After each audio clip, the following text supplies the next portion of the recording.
여러분 안녕하십니까? 뉴스데스크 제주입니다.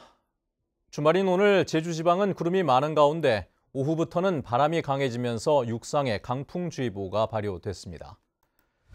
낮 최고 기온은 제주시 11.8도, 서귀포 13.8, 성산 12.2, 고산 12.7도의 분포를 보인 가운데 휴일인 내일은 대체로 맑겠고 쌀쌀한 날씨는 월요일인 모레까지 이어지겠습니다. 해상에는 제주도 전 해상에 풍랑주의보가 내려져 일부 여객선의 운항이 제한되고 있습니다. 삼나무숲 훼손 논란으로 중단됐던 비자림로 확장 공사가 7개월 만에 재개됐습니다.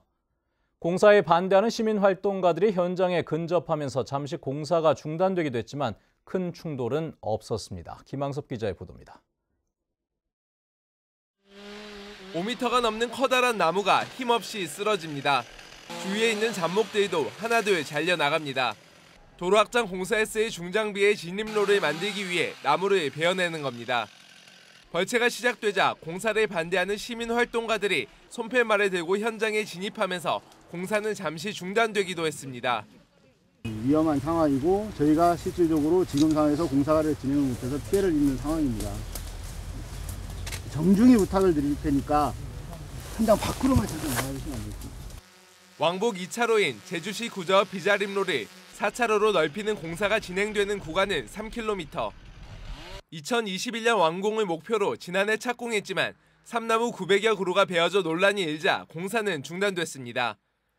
이에 제주도는 도로폭을 2m 줄이는 등 삼나무 제거 면적을 당초보다 절반으로 줄인 새로운 도로 계획을 세우고 공사를 다시 시작했습니다.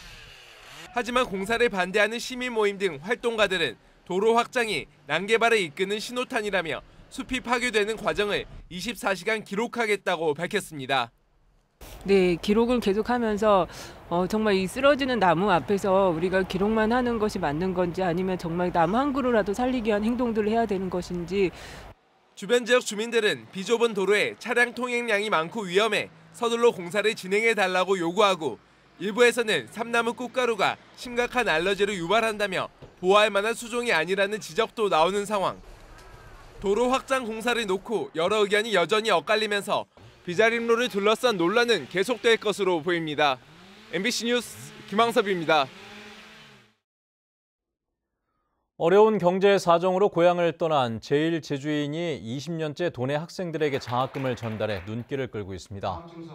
제주시는 오늘 오전 시청 회의실에서 제1제주인 고태숙 씨의 장학금 전달식을 열고 도내 대학생 10명에게 100만 원씩의 장학금을 수여했습니다. 고태숙 씨는 제주시 한경면 출신으로 판포 초등학교를 졸업한 뒤 일본에 건너가 사업을 일궜고 지난 2000년부터 20년 동안 매년 1,000만 원씩 도내 학생 380여 명에게 장학금 2억 원씩을 전달하고 있습니다.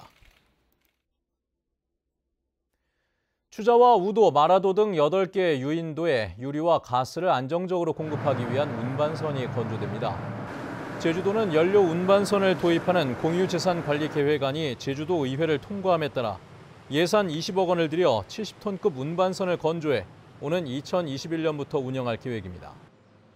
세월호 참사 이후 위험물 운송 적합 증명서를 받지 못할 경우 도항선이나 여객선으로는 유류와 가스 등을 운송할 수 없습니다.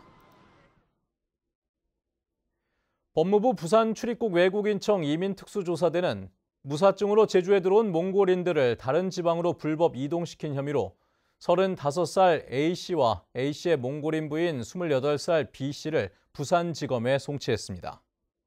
조사대에 따르면 A씨는 제주항에서 차량 검색 등 보안 업무를 맡은 사회복무요원으로 근무하면서 지난 15일 몽골인 C씨를 완도로 불법 이동시키는 등 2017년부터 최근까지 부인과 함께 20여 차례에 걸쳐 무사증 몽골인 30여 명을 다른 지방으로 이동시킨 혐의를 받고 있습니다.